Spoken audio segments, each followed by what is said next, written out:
الله ولي الذين آمنوا يخرجهم من الظلمات إلى النور،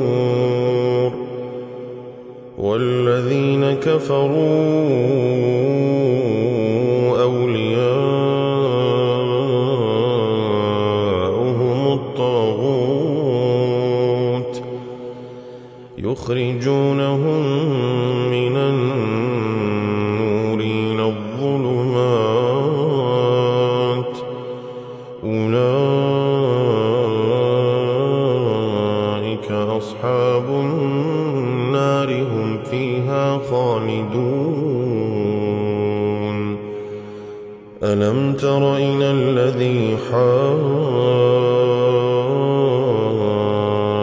إبراهيم في ربه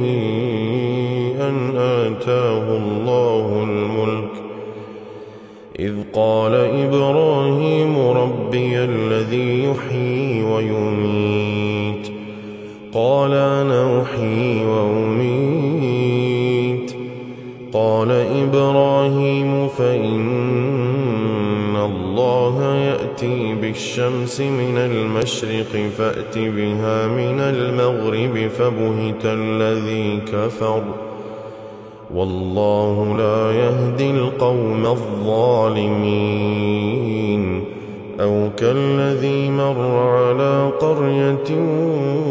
وهي خاوية على عروشها،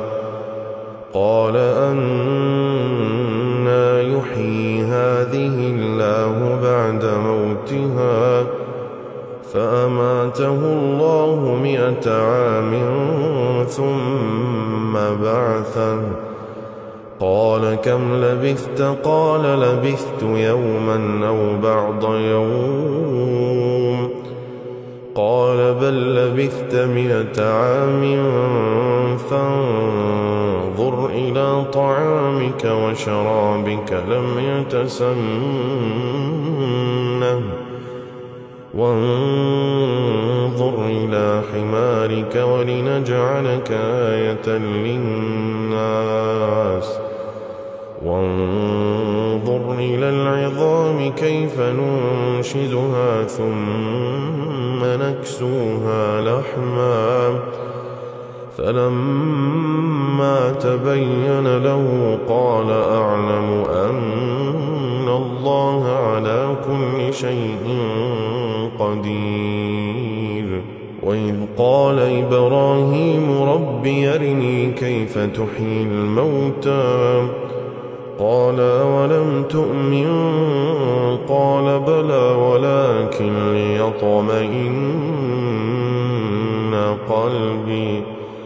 قال فخذ 4 من الطير فصرهن إليك،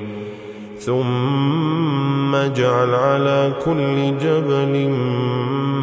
منهن جزءا، ثم ادعهن يأتينك سعيا، واعلم أن الله عزيز حكيم. مثل الذين ينفقون أموالهم في سبيل الله كمثل حبة أنبتت 7 سنابل في كل سنبلة 100 حبة، والله يضاعف لمن يشاء، والله واسع عليم. الذين ينفقون أموالهم في سبيل الله الذين ينفقون أموالهم في سبيل الله ثم لا يتبعون ما أنفقوا منا ولا أذى لهم أجرهم عند ربهم ولا خوف عليهم ولا هم يحزنون قول معروف ومغفرة خير من صدقة يتبعها